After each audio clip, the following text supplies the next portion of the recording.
This is the way. Last week's episode might have had something for everyone, but it wasn't for everyone. This week's episode gives the show a swift kick in the ass, and it seems much more in line with what we signed up for with The Mandalorian in the first place. Mandos and the Imperial Remnant duking it out for what remains of planet Mandalore, and not everybody making it out alive. Directed by Rick Famuyiwa, The Spies quits spinning its wheels and actually takes us where it seems like things have been going this whole time. And the result is a rock-solid good versus evil Star Wars adventure, and I'll tell you why fans should be counting our lucky stars we're getting stuff like this episode and last week's. We'll unpack all of that, plus we'll get into what the Imperial Remnant is really up to here.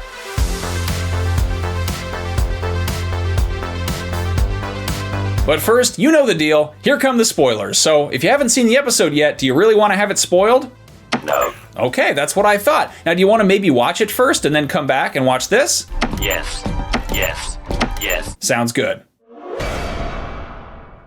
The Mandalorian has been all over the place this season, but this episode finally gets to the point. The scattered Mandalorians are going to retake their home planet of Mandalore, but Moff Gideon, who proverbially nuked it from orbit in the first place, isn't about to sit back and let that happen, so of course he springs a trap at the last minute. Paz Vizsla is killed in action, Din Djarin is captured and taken back to wherever Gideon is hiding out, while Bo Katan and her Mando mercenaries and Mecha Grogu are all trapped by Imperial forces, setting up a pretty major cliffhanger that makes us pretty excited for the season finale. Now, if you put this episode up against last week's, the Lizzo and Jack Black caper on Planet Pleasure 15, we have two very different kinds of stories being told by this show. This episode represents some of the best of what it's capable of, and it's what makes it worth it to get through some of the weirder stuff. We'll come back to this idea in a second, but if we just throw up our hands and declare the space show DOA whenever something gets weird, we won't be around for the cool stuff. Anyway, the episode opens with Elia Kane creeping around the cyberpunk alleyways of Coruscant to meet up with an Imperial probe droid for a top-secret Zoom call with Moff Gideon. It seems like maybe a comlink would have been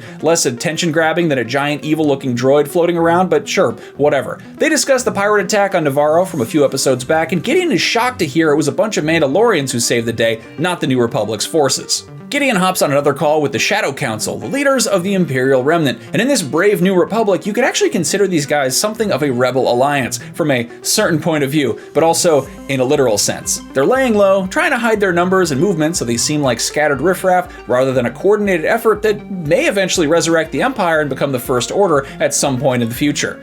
Spoilers, that's what happens.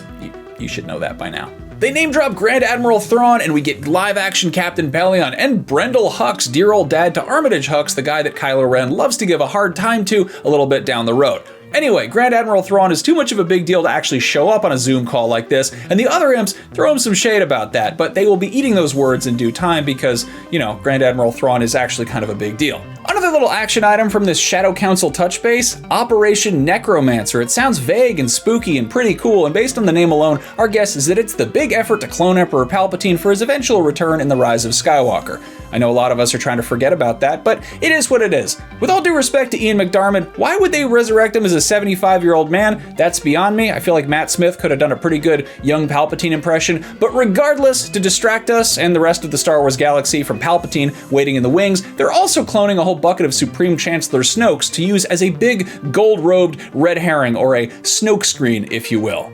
Anyway, Gideon brings up the looming threat of Mandalorians and requests a bunch of TIE interceptors, TIE bombers, and Praetorians. You remember those lobster ninjas from The Last Jedi who like to show off in the background instead of ganging up on Rey and Kylo after they absolutely let Supreme Leader Snoke get cut in half? Yeah, those guys. I know they're supposed to be super deadly and intimidating, but they definitely kind of took an L that day. Meanwhile, back on Navarro, the Mandalorians are all moving in after appearing menacingly in the sky above the city. But we know they're Mandos because of the giant Mythosaur skull they painted on the hull of their ship. They should have added a little Calvin peeing on the Galactic Empire symbol to let us know how cool and rebellious they are. The many different tribes and clans and factions and regional chapters of exiled Mandos have all come together, and hopefully they can overcome their differences regarding helmet etiquette. The armorer tells them all to play nice because guess what? You're having a barbecue. Apollo Creed stops by to give the champ a bottle of the good stuff as a housewarming gift, but wait, there's more. Back at his office, we find out that Babu Frick and his frickin' friends have fully frickin' repaired IG frickin' 11 by retrofitting him into an exosuit for babies.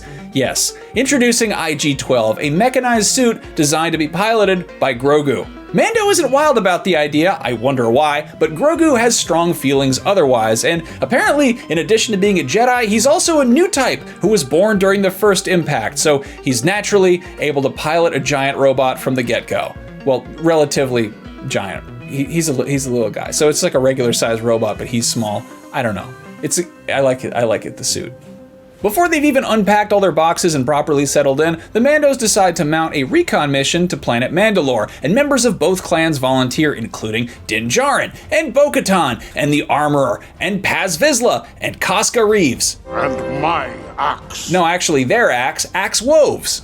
The gang piles in the minivan, heads to Mandalore, and there they encounter a bunch of survivors of the Great Purge who've spent the last however many years sailing the seriously scorched earth of this abandoned planet.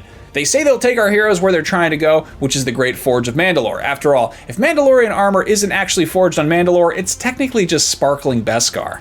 Everyone piles on board, and for whatever reason, Bo Katan decides to ruin a nice team dinner by dropping a politics at Thanksgiving grade awkward silence bomb. The Night of 1,000 Tears didn't happen because Mandalorians refused to surrender like the brave warriors that they are. Bo Katan actually did surrender to Moff Gideon. That's how he got the Darksaber way back when, and more importantly, that's how she lost it. She willingly gave it up, which is, kind of a faux pas. He'd promised her that bending the knee would spare the rest of her people and their planet, but obviously, he's not exactly a man of his word. Bo goes on to lament that the Mandalorians may be the greatest warriors in the galaxy, but that doesn't really matter if they can't stop fighting with each other. This goes over like a fart in the Jedi Temple, and it's not entirely clear if the rest of the Mandos are ready to throw her overboard for her insolence or are just embarrassed on her behalf. Later, Din pulls her aside and admits that his people aren't really even that hung up on who wields the Darksaber, or bloodline, or station, and that honor and loyalty and character matters more than all of that. And Bo's confession completely changed his opinion of her, and he's willing to follow her to hell and back. Which is convenient because it's all downhill from there. Just as the Mandos are about to arrive at the Forge, they learn that the rocky outcroppings of the barren landscape are in fact the rocky outcroppings of a giant ankylosaurus-looking monster that promptly pancakes their janky catamaran, forcing them into the caves. This is also a quick reminder that a giant mythical kaiju might burst forth and interrupt the action at any point while they're on the post-apocalyptic Mandalore. Remember that because it's probably going to come into play later. You don't just show a Mythosaur early on and then not have it come into play later on. What is that? First rule of screenwriting. Chekhov's Mythosaur. Everyone knows that. And finally, the Mandos find the Forge, and the finish line is seemingly in sight, but of course they find Moff Gideon lying in wait with a cadre of Beskar-out Imperial Supercommandos. First he took their home, and now he's stealing their look? Oh no you did not. A final skirmish leads to the cliffhanger. Bo Katan, Grogu, and the rest of the Mandos are trapped. Gideon captures Din Djarin, and Paz Vizsla goes down in a blaze of glory. Say what you will about Paz, he didn't hesitate when the time came for him to Obi-Wan Kenobi himself so his friends could survive. Though they're still trapped, so I guess it's the thought that counts. So now we have a season finale laid out thanks to a non-stop penultimate episode that really made a massive stride forward. A fractured group has banded together, a plan is put in motion to right a wrong that's hanging over their heads, particularly Bo-Katan's, for a long time. Some kind of animal that is hopefully not a baby dragon was shared at a feast, people were rescued, and we saw the return of Moff Gideon and his nefarious plot unveiled, with several action scenes to boot. While analyzing last week's episode on Pleasure 15 featuring the Duchess, Bombardier, and Hellgate, we realized it was ultimately not universally liked because it was often pretty silly, but came to the conclusion that it still worked because yes, Star Wars is and always has been at times pretty silly. It's just part of the DNA of the property, and if you can't accept that, go back to our video from last week because we laid all of that out for you there, and a lot of people still didn't agree with us, but whatever, we tried. Anyway, the point is that just one episode later, we now have fast-moving action and travel set pieces, established character and plot development, and a bunch of conventionally loved Star Wars elements. We also had a baby in a mech suit gobbling down sweets that he didn't pay for, but sure, this was a serious episode for the most part. If there isn't something for you here, wait a week and boom, there probably will be. Star Wars is defined by a lot of things, and there is a lot of Star Wars out there, so it's wholly possible to find the part that's for you, and no actual need to complain or cry that Star Wars is ruined. That's a bit dramatic. You could say, that bit of Star Wars was not to my particular liking, but that's okay. There's more to come. Not to be a total old man yelling at a cloud here, but when I got into this shit, there were 3 movies, and then they made a new one, and everyone hated it, and then we had to wait 3 years for the next one, with nothing to hold us over but books and comics and games, and at one point it just kind of looked like we were never going to get another Star Wars movie again, and that was kind of a bummer. And here we are, and we're getting multiple movies that hopefully actually come out, and a bunch of shows exploring different points in the timeline, and they're kind of all over the place, but that's kind of exciting, because there's a level of sort of curiosity and expectation, and sure, maybe the more we get of it, there's less magic to it, but at the same time, I'm glad I'm not stuck watching the same episode 1 VHS tape just because that's the one I've seen the least, which was very much the case back in the summer of 2000. Okay, quick break. When we come back, a little more context to those weird dudes Moff Gideon was on the Zoom call with, and what Project Necromancer could mean in the grander scheme of things. Okay, there were also some pretty key details and Easter eggs in this episode to kind of set up what the Imperial Remnant is really up to, and how they're eventually planning to return as, spoilers, the First Order. First, there's Moff Gideon. Does he count as an Easter egg? Probably not. But he's been getting consistent mentions all season leading up to his eventual return to make life difficult for the Mandalorians. After Carson Teva discovered the remnants of Moff Gideon's transport ship ravaged by what appeared to be Beskar, pointing the blame at Mandalorians, we now know what happened. The New Republic? Not so much. They might think Mandalorians are up to no good. But with the discovery of the Imperial base on Mandalore, it's become clear that Gideon's melding of Imperial and Mandalorian strengths and technology led to a cell of his newly suited backup coming to rescue him and apparently scraping up the walls a bit in the process. Also of note, it's confirmed that Amnesty Officer 68, aka Elia Kane, is indeed still doing Gideon's dirty work, so it seems like the New Republic's political reconditioning doesn't really actually work very well, so what could possibly go wrong? In Gideon's Zoom call with the other Imperial Remnant brass, they name-drop Grand Admiral Thrawn, a major Star Wars character from early novels who turned into a main antagonist of Star Wars Rebels. He is a ruthless strategic mastermind who will appear in the Ahsoka series later this year, played by Lars Mikkelsen. Dave Filoni may really be setting him up to be the heir to the Empire, just like he was in Timothy Zahn's Expanded Universe novels where he first appeared. Get this dude some Ysalamiri and Nogri henchmen already.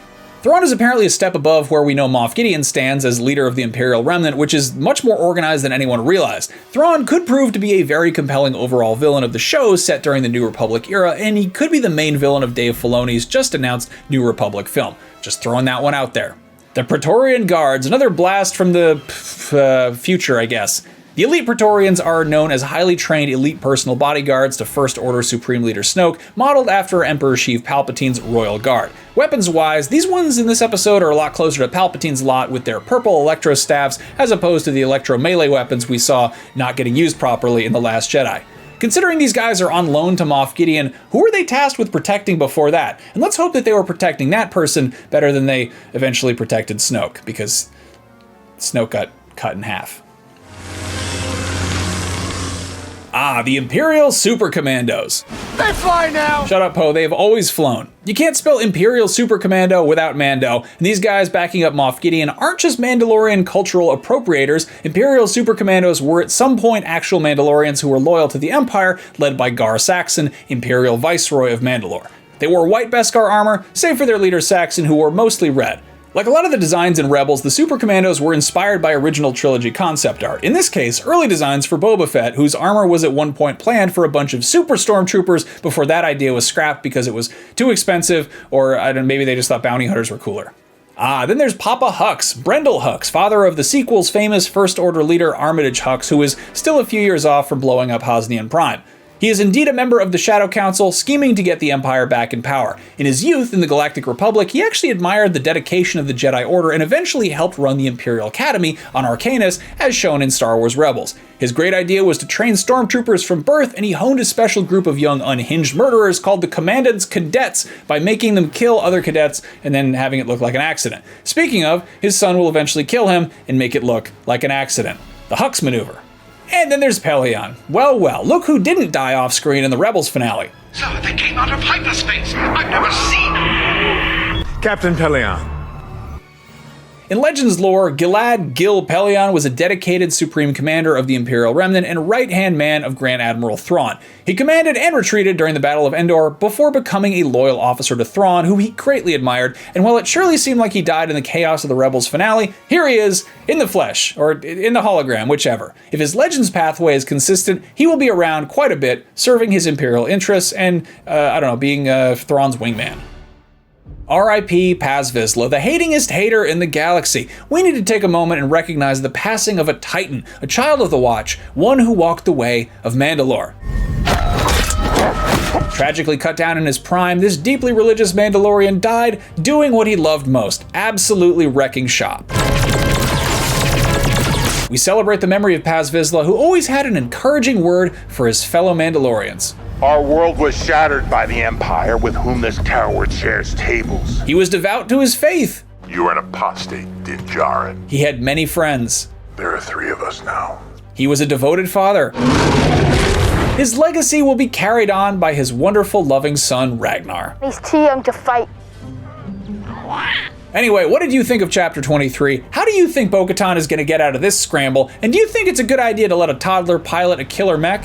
Yes. Thanks for watching, I'm Max Scoville, and for more Mando, was that Lizzo Jack Black episode peak Star Wars, or a misguided disaster, or a little bit of column A, a little bit of column B? Check that out and decide for yourself, and don't forget to follow and subscribe to IGN wherever you like to watch. And if you hate watching, go do something else. See you next time.